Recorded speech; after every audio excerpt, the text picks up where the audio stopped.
Good afternoon, everyone, and welcome to episode 9 of Screen 8. Good afternoon, everyone. Welcome to episode 8 of ScreenFlow Live. I'm Andrew Haley. I think why I get confused with that is because our Wirecast Live is like one episode ahead of ScreenFlow Live, or 2 episodes ahead or something. So, or maybe I'm just bad with numbers. Who knows? Anyway, I want to welcome you all this afternoon to another fine edition of ScreenFlow Live. I'm Andrew Haley, the product evangelist here at Telestream, and I'm happy to introduce to you the topic for today, which is going to be tiny tips for great screencasts. Basically, I was helping some people here around the office with ScreenFlow. We use it for a lot of the videos that we do and different projects, and just showing them little tips and tricks that I've picked up along the way. And they said, you know what, you should really share this with other people because I think, I found these really valuable. I'm sure that little things in and around ScreenFlow that you just might not know about are really helpful. So there continues to be tiny little controls that just make your life easier. I don't know them all. I'm still finding them out myself, but I do have a few things I can share with you. 1 or 2 workflow tips and some sort of settings and best practices for getting things set up to make your screencast go as smoothly as possible and your whole editing to production to distribution workflow just go a little easier. So hopefully you'll get some value out of today. It's just a tiny topic. We didn't want to try to bite off a huge chunk. I don't know how long this will take, but hopefully you'll find some value in it. We have comments here on the Facebook page. We do monitor those. I've got them right here on a different monitor so I can watch those and answer those as we go. I'm happy to take questions.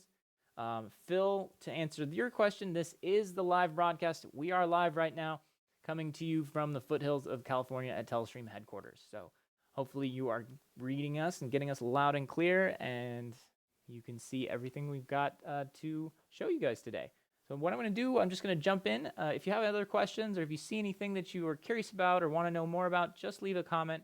And if you have any tips, please share them. I'd love to learn some things as well as we dive in. So without further ado, let's go check out my desktop here.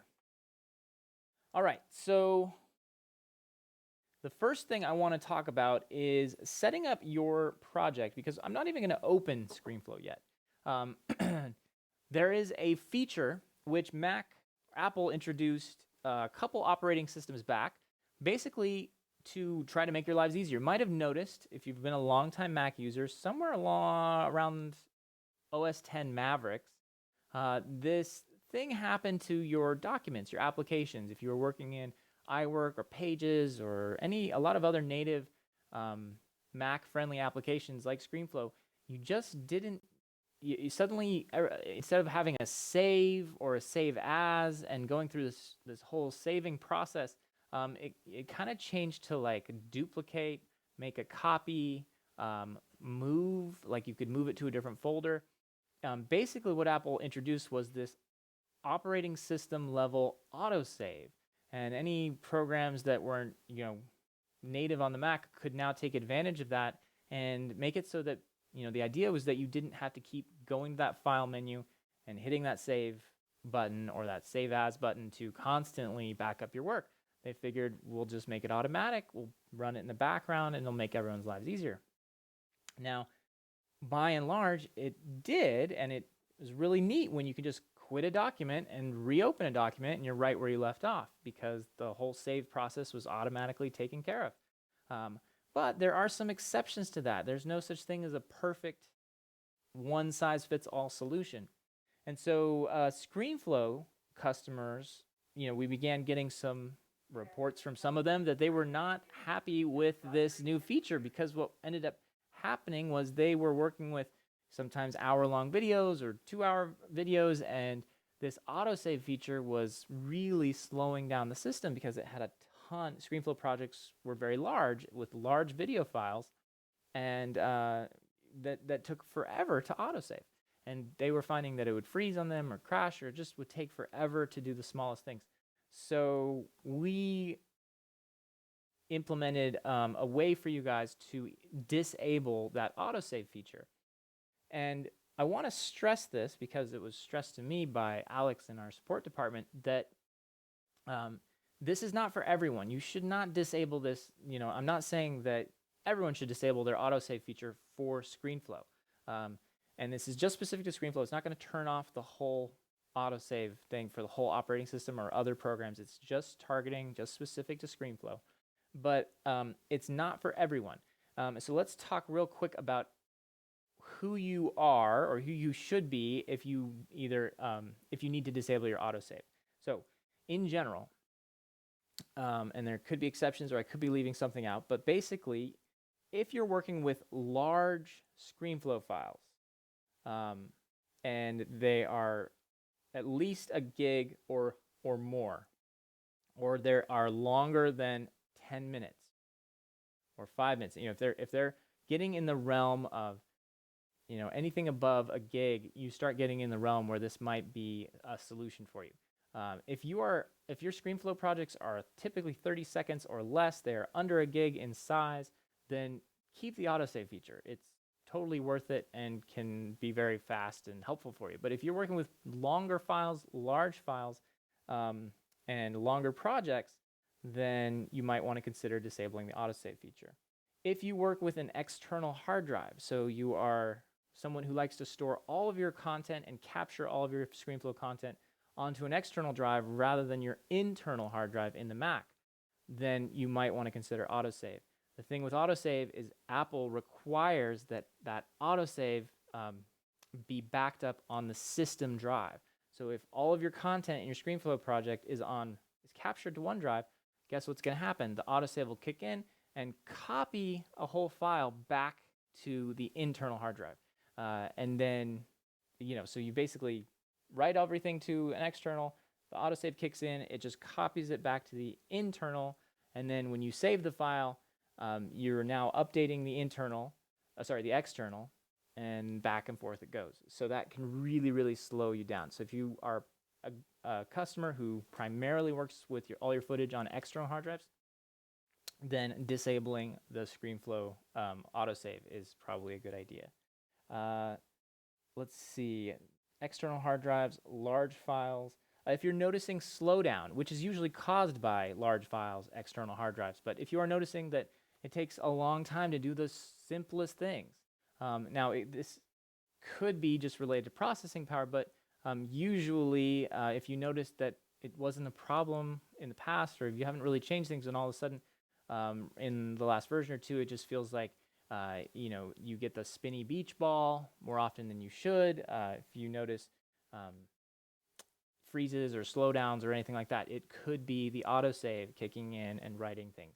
If you tend to bring in a lot of files or a lot of content from other sources, and you are, large image files, large media files, and so forth, raw audio or uncompressed audio and the like, ProRes files, the autosave feature is probably a good one to turn off for you. So this does not cover people who just use short projects, quick files, 30 seconds or less than a minute or two, and it doesn't cover people who are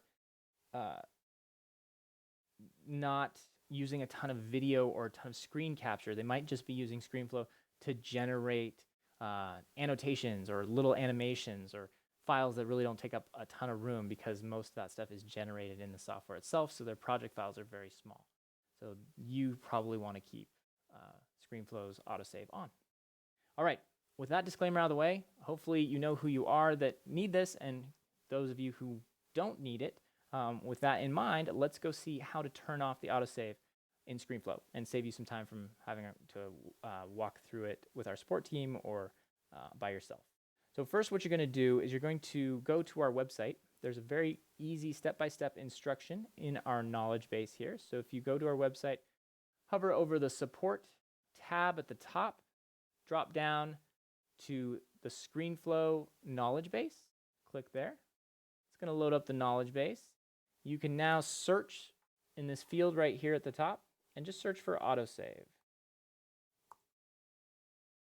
One of the top results is going to be disabling autosave.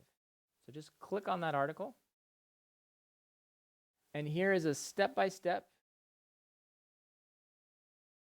tutorial on what to do and how to do it. Now, your version is going to be different. So the step you take or the command you write is going to be a little different for each version of ScreenFlow. So you can see here behind me, we've got version 3 through 6 covered. So find the version that you need to cover, or the ones that you have on your hard drive that you want to disable. In my case, I just have the ScreenFlow 6 here, and just start from step 1. So you're going to make sure ScreenFlow is closed or quit, which is why we're doing this first. You're going to open the terminal application. So just, in my case, I'm just terminal. And then use the following command to disable the autosave. So we're going to copy, just highlight this, hit Command C to copy it. And I can even just show you that. Copy. And then we're going to tab back over to terminal. And the zoom in here. And we're going to just paste that right into the field here. And hit return. And if you did it correctly, then you don't get an error. It just took the command, and now the ScreenFlow disable autosave tool is in a state, a Boolean state of yes, which means that it is currently active. So you've changed it from no to yes. To reverse this, you would simply do the same thing, and instead of yes, you would write no. All right, so pretty easy to flip it back on and off when you need to. And just keep that in mind. I'm going to turn it back on. And that is the ScreenFlow disabling of the autosave. Pretty straightforward, right? Take that command, write it right in there, and turn it on. Are there any questions about that?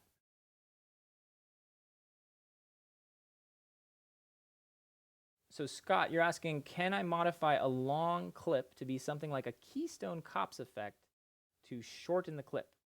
Yes, you can, and I can show you that. That's actually one of our tips for today. I hopefully will show you a pretty cool way to do that. Okay, so stay tuned here. Let's close the web browser for now. We don't need it. And we are now going to open ScreenFlow, and we're going to move on to our next power tip or tiny tip for today. And what I'm going to do for this tip in particular is we're going to, let's see. There is, I'm not sure if I can show you on camera. We're going to try here.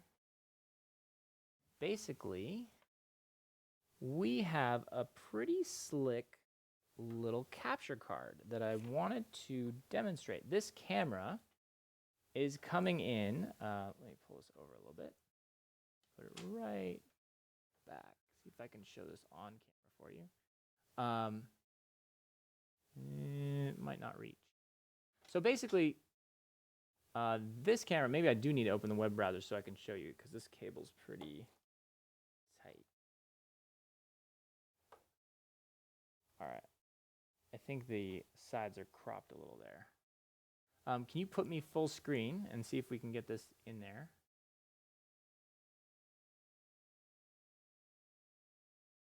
There we go.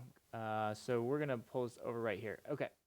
So this capture card is basically a little USB capture card. It's made by Magewell, so that's fine. I'll actually show them in a web browser because it's out of focus there. It's made by Magewell. It's got an HDMI feed coming in from this camera, which is a very nice camera made by Blackmagic Design called an Ursa camera.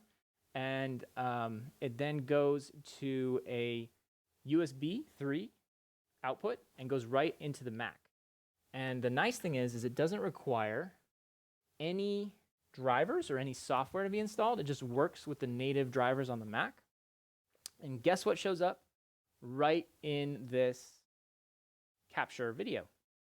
So a lot of people have wanted to use professional cameras with their, and obviously this looks blocky here, but this would be the quality that you would see in the final recording, is me and Laurent, not this, the kind of fuzzy thumbnail, which is not showing you the full quality of the camera. A lot of people want to use professional cameras with ScreenFlow, and rather than just use their webcam, their built-in webcam. Now, with this capture card, you can do that. You can bring in a really nice camera or HDMI source or even an SDA camera, and it should show up directly as a capturable source in ScreenFlow, just like your webcam. So that's really cool. It's going to up your game. If you have nice lenses, nice cameras, or DSLRs and so forth, you can start using them with a capture card like this, and it should just pop right in to ScreenFlow. We don't have an official hardware list or supported list of which ones we absolutely support and which ones we absolutely don't. So again, this one in particular is one that I'm testing and using, and I find it to work just fine.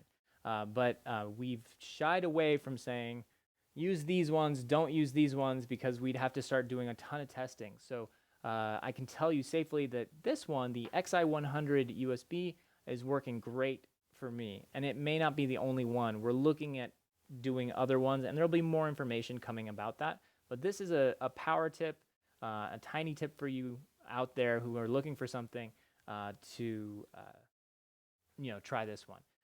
And again, if you run into problems with this particular capture card, our support team, they're not doing a ton of testing. As I said, we don't formally have support, so they may not be able to help much if it either works or it doesn't. But I can say that I haven't had any issues with it. That doesn't necessarily mean you won't have issues, but I want to point that to people who might be interested in looking for a solution like that. So let's look at the capture card real fast online. And then you can kind of see I think it's about $300 or so. Let's type. So you're going to look for the Magewell XI100 USB. And you'll see this is what it looks like. It's a silver dongle. It's listed for $300. We'll just click here. Looks like you can even buy it at Walmart, which I did not know. It's pretty cool. And there it is. And they have two versions of it. They have one that's HDMI in, and they have one that is SDI in. So you would have to buy whichever one works for your camera. But they are pretty fantastic little guys. I'm very impressed with it, and I love the quality. And it can handle a ton of different frame rates, so it's a very versatile capture card. As long as you have USB 3 on your Mac, you should be okay to use this. I believe, obviously, you'd need one of the more recent operating systems as well. But check with the manufacturer on that if there's any questions. All right, any questions about that tip?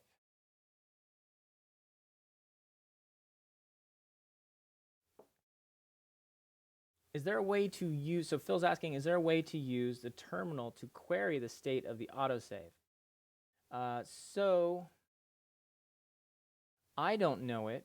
If there is, we could run a quick experiment. Obviously, if you haven't disabled it before, the state should be just what it was. So the last time we disabled it, we hit yes. And so it sounds like you're okay as long as you enter 2 commands in a row, right? So we've definitely ensured that if it wasn't, it is now. And if we do it again, it's going to be, it's going to do that. Now, I will ask our engineers if there's a way to actually just get a result or a response as to what the state is, but I don't know it if there is. But it doesn't have any issues. It doesn't seem to have any conflict with if it already was yes, writing yes. If it already was no, writing no again. You should be totally safe to do that. Good question. All right, so we talked about disabling autosave. We talked about this capture card, which is a good way to bring in nice cameras for your directly into ScreenFlow. This saves you, by the way, from having to record locally on the camera and then bring it in later and do all the file conversion that might be necessary. You can just capture direct into ScreenFlow and ScreenFlow editing format, so it'll save you time, a lot of time. All right, next up, let's talk about the next features or tiny tips that I would like to share. First is up in the preferences.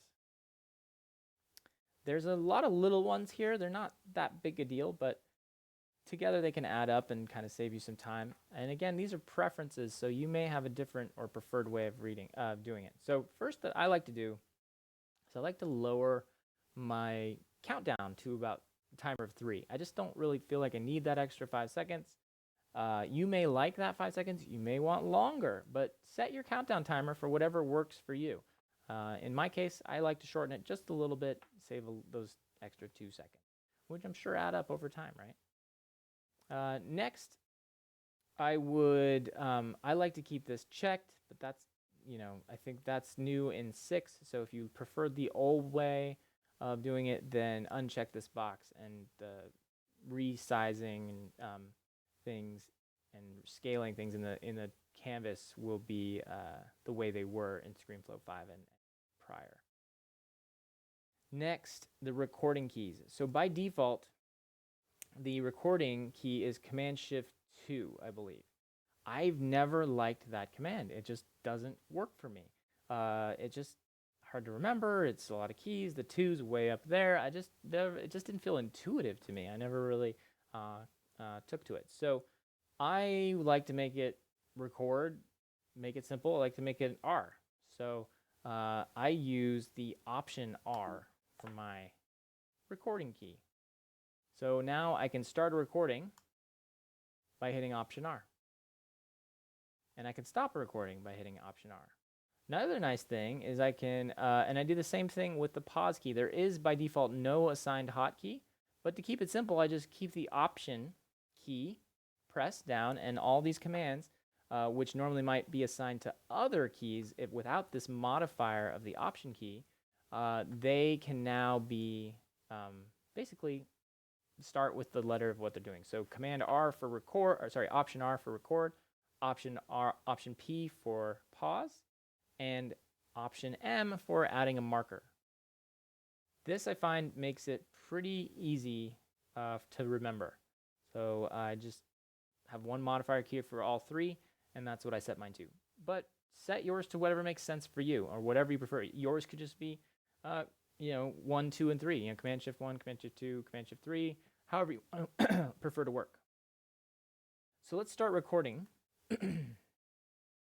And we will, actually what I need to do is stop recording. I'm going to discard that. I don't want to save it. I'm going to create a new recording. Go back to the configure menu here. We're going to do one from the camera. We'll do one from the desktop, and we will record audio from our Blue Yeti microphone. And there we go. We could do computer audio. I don't feel like we need to, so I'm just going to hit that. Hit OK.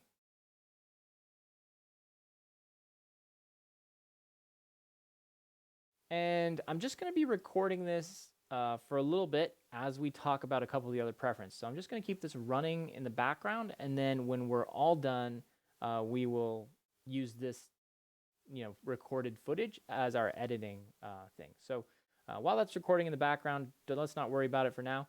I'm going to just continue with talking about some of the preference settings that you should be aware of or should set if you haven't already. So the next stop in our preference tour and tip hotline here is the timeline tips, or the timeline preferences. So at the top here, I actually don't have any opinion on any of these. I generally, because they've never been checked, I've never gone in and checked them, but you may prefer those. What I like to set in here is if I know I'm not going to be working with a lot of tracks, I like to make sure that my default is large. I like to work with larger track sizes, but that's just a default. The other thing I like to set in here is the still image duration. And I believe by default, the still image duration is 5 seconds, which generally is not a bad length. It's actually pretty good. I like to work with them about 5 seconds. But sometimes it's not long enough, and I'll come in and I'll set it to 10 seconds. And that gives me a lot of time, especially with large images. If I'm animating them through, I can pan across them kind of like a Ken Burns style effect. And that gives me lots of room on the timeline to do it without having to manually drag out the ends to make those clips or images longer on the timeline so I have enough room to work with. The other thing I find is the freeze frame, again, is 2 seconds is generally too short. I set that to 5 for myself. Go through this list and set any of the ones that you think you might use or need for a time that you prefer. Default transition is another good one. I generally like a 2-second transition as my default, but you might prefer a shorter. I can always shorten them, but I often find that I'm lengthening more often than I'm shortening. Maybe that's just because I'm a bad editor. I don't know. Who knows? That's all preference and style. So do what works for you, the style that you're comfortable with. No tips here. This is nothing that I would really, obviously this is some space-saving stuff. So you can, if you've got video magnification, it smooths out the pixels rather than keeps them super sharp. You may prefer that look. And then adaptive versus lossless. Adaptive is going to save you space on your hard drive, and in general, I find that it looks just fine. But if you really, really, really want to keep the optimal pristine quality and you're working with shorter clips, you might want to work with lossless. If you're working with long captures or long projects, then you'll fill up your hard drive pretty fast with lossless. And adaptive's no slouch either. It does, it does the work to make sure that the quality is going to stay nice for you. So don't think it just because it's going to take up less space that it's really all that much less quality. Alrighty, next, Capture Scratch. This one is for you who have an external hard drive. This is a great one to change if you've just disabled the auto feature. So if you have an external hard drive and you want to start using it to record all of your ScreenFlow files and large capture sessions, then this combo of the external scratch with the disabling of the ScreenFlow autosave really can't be beat. That's kind of one of the major reasons to have it disabled in the first place. All right, and that completes our tour of the preferences, and I'm going to stop the record with my handy shortcut, Option R, and that's going to launch this new project window.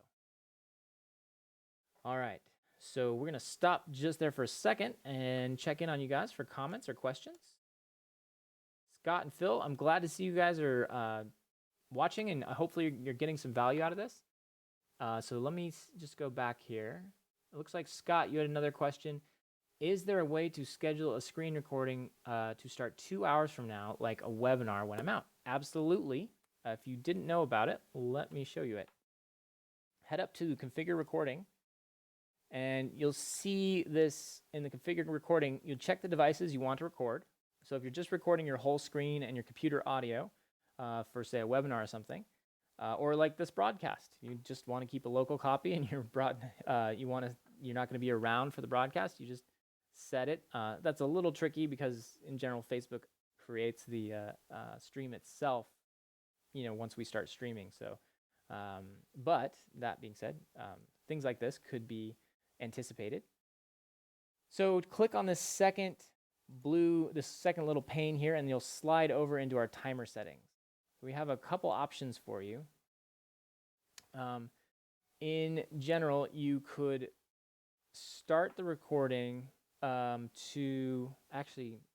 has to be manually set. But what you can do is, if you know you're going to be back at a certain time, you can set ScreenFlow to record in a loop. And so it will just toss, and if you know the webinar is going to be about 2 hours or an hour, say, most webinars are about an hour, you could set it to record in a loop for 1 hour and say 15 minutes.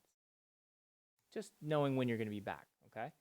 So you're going to set it to start recording, and then you'll tell it to stop recording after 2 hours, so depending on when the time is or whatever, stop recording after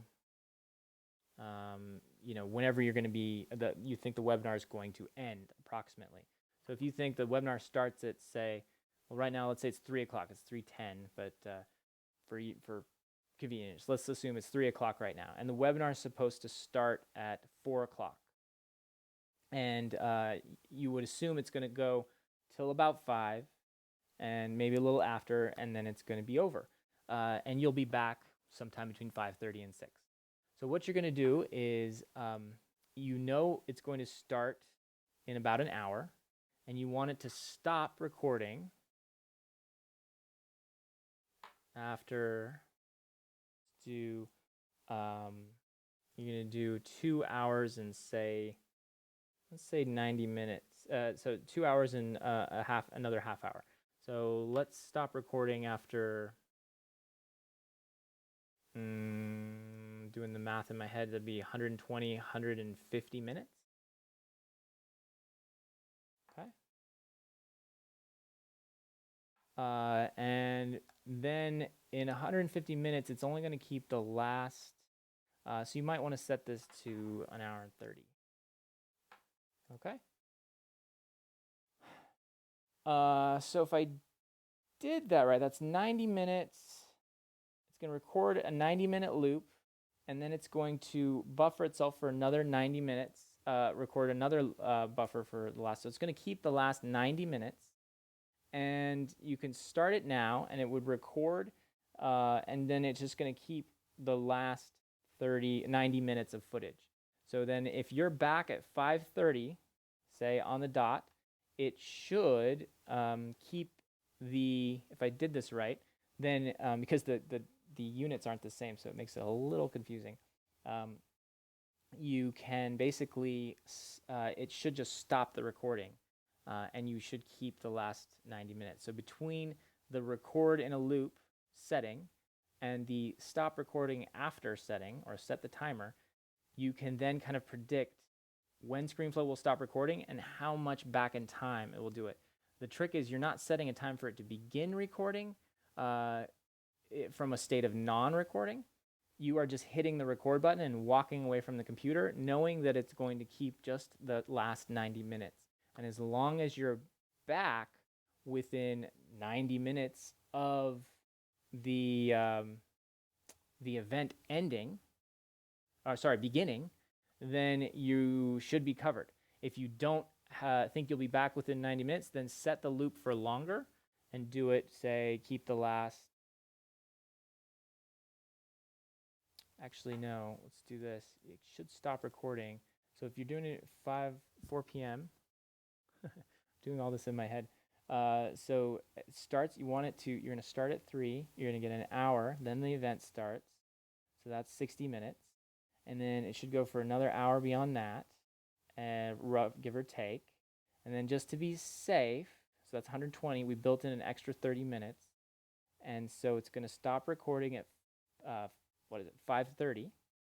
And you want it to keep the last 90 minutes. So that should be right, if I got it all right.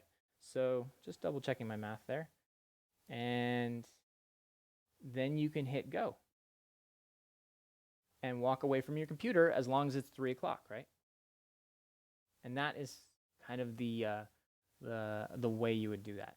Now, of course, you need to make sure you have 90 minutes of hard drive space for your recording.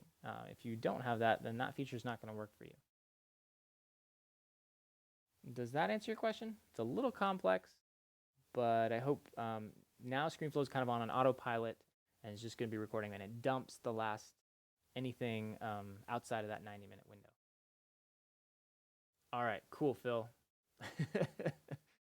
I'm glad. I hope, it was a little complicated there, but we got through it. All right. So that is the record in a loop feature and the timer feature. ScreenFlow 5 had the timer feature, but it didn't have the record in a loop. So you could, in the same scenario, leave, start recording at 3 o'clock, get back at 5:30, and your webinar, and then and tell it to stop recording at 5:30. You're just going to have 2.5 hours of footage as opposed to 90 minutes of footage. So that's the nice thing about that record in a loop. You won't fill up your hard drive, and you only keep the amount of footage that you want. Okay, couple other tips that we wanted to talk about. So the first, and I think I talked about this in a previous episode, but audio is a big deal, right? So the first thing I do is I usually come in and because I don't want to start chopping up my clip and then go back and do a batch apply all, I like to just process the audio first so that I know what I'm dealing with. So I'll usually hit the smooth volume levels, and that will give ScreenFlow time to come through and make sure that the volume is appropriate. By the way, let me remember to turn off Scrub Live Audio so it's not annoying if I'm scrubbing around in the timeline like this. And the other thing I do is I will typically turn on ducking, particularly if this is my narrative track and I want the audio to just automatically dip. 10% I've generally found is good, so that I don't really have an issue with. And then I sometimes will throw on the remove background noise, but I get mixed results with this. And I think I said in a previous episode I typically do between 30 and 50. Sometimes even that 30 is too much, and I just find that I can't get it sounding the way I want it with almost any amount of background removal, so I will just uncheck that sometimes. So it's an either or sometimes with the remove background noise. That's pretty much it for what I do with audio, but I'd like to do that up front. So now I know all the clips I'm working with are consistent. I'll then usually listen to the whole thing. So we're not going to listen to the whole thing, but I am going to listen to a portion of it just so we can get a sense of how it sounds with these adjustments.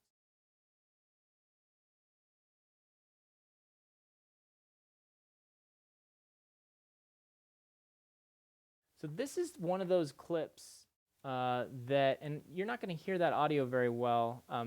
We can boost it on the board, but it's going to sound pretty quiet to you. I've got it up as high as I can go over here. Deborah Lee, if you want to boost it on the board, you can. It just might bring up the noise floor. There might be a little bit of a hum or a hiss.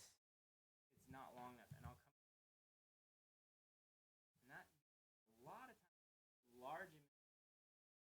So this clip is a really good candidate by my ears for background removal. And that's partly because I'm using this microphone, which is just an omnidirectional, it's on an omnidirectional setting, and it's going directly into the computer. And it's picking up all the hums of the whirring in the studio and so forth. We've got a projector up there. We've got, sort of things. It's a noisy studio.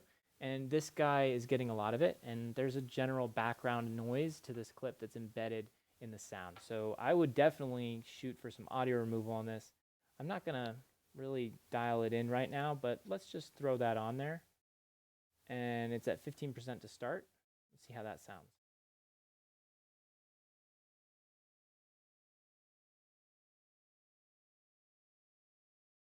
So not bad again. I might add a little more. I just don't, I'm not going to really dial it in, but that seemed to help a little.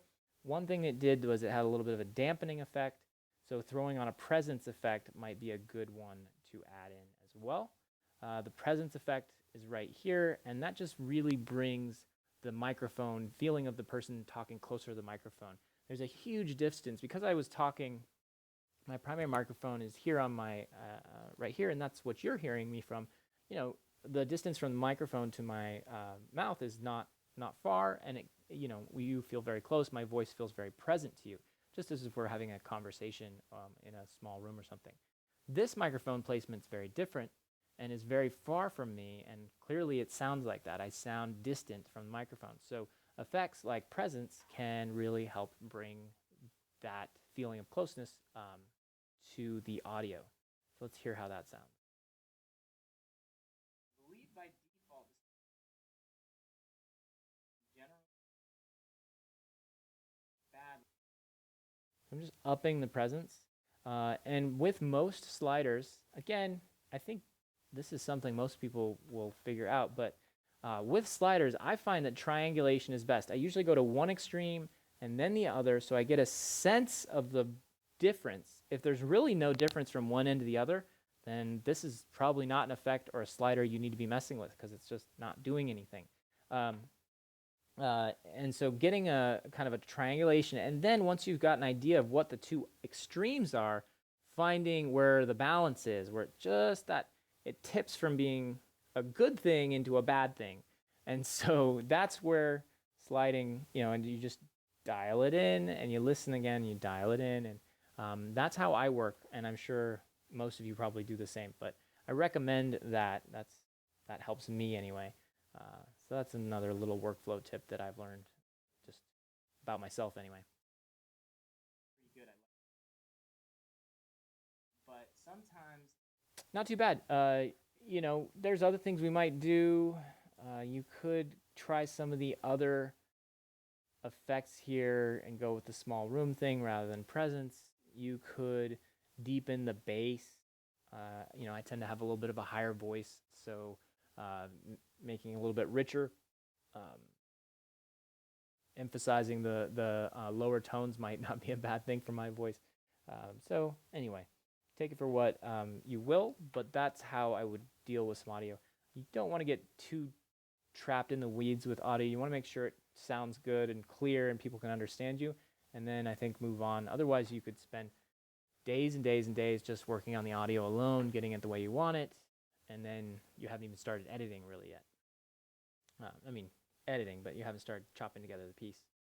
All right, so next, I did want to cover audio processing and kind of what I do to clips. The next thing that we talked about, and this goes back to the question that you had, Scott, about the Keystone Cops effect. I assume you're talking about a speed up effect. So let's just look at, now I'm going to turn off the audio. We're actually going to detach it. I'm just going to, that way we don't even have to worry about the chipmunk effect happening. And we're just going to deal with the video here. And we can speed it up. There are a couple ways to do this. One is by double-clicking the clip, and that will pop up the clip inspector window, which is a useful one and has a speed slider, so you can use that. That's no big deal. It's going to tell you if the clip is slowing down, and if how the duration is changing. It's going to tell you how it's speeding up. Okay, so that's a great way to work. But there's, I think, a faster way. And this was taught to me by Andy Orsau, who's another ScreenFlow power user. We did an interview with him a few months ago, and we'll be airing that interview with either on here or posting it as well. So you should look for that coming up soon. But this is a cool tip, and I didn't even know about it till he told me. And so if you hold down your Option key while hovering on the edge of the clip, normally without that, you just have this icon with the two arrows pointing in either direction, and you can shorten or lengthen a clip, not in its speed or overall duration, but by actually chopping. It's the same as if you use the T key, split that clip there, made it end there, and then deleted the chunk on the end. You haven't permanently deleted anything. It's non-destructive, so you could make it come back by just growing it out again, by dragging it to the right. So nothing wrong with that. But this other option, that doesn't speed up or slow down the clip. Holding the Option key turns your cursor, actually just augments your cursor with a tiny little clock icon right below it. And now, if you are to drag to the left or right, you'll see you are now speeding up or slowing down the clip. And you'll get a little handy overlay that's going to tell you not only what is the new duration of the clip, so 3 minutes, 37 seconds versus, so forth. It's also going to tell you the new speed parameters. So you're slowing it down by a certain amount or you're speeding it up. Really cool tool, because now you don't have to go into this slider and operate it all from up here. You're just editing right on the timeline and speeding up or slowing down the clip. I absolutely love that feature. Now we should get a very keystone copsy effect if we pull it full screen, if we play the whole thing back at such a high speed. And I'm just going to be for a little bit as we talk about a perfect, right? Running in the background, and there we go. I am now moving at, well, let's see, what's the speed at? 351% speed. So quite an increase, moving a bit faster. And that's your keystone cops effect, Scott. Hope that helps. All right, guys, I think that's all we had planned for today. Hope those were some cool, tiny tips for you. There's definitely lots more we could cover, and I'll think of some more to share with you in a future broadcast. For now, if you do have one you'd like to share with us, please leave it in the comments section or post a ScreenFlow video of it. That's a great way to teach others how to use ScreenFlow. We hope, to see you again next week, same time here at 2:30 Pacific time. And please keep screencasting. And thanks for watching. We'll see you next time.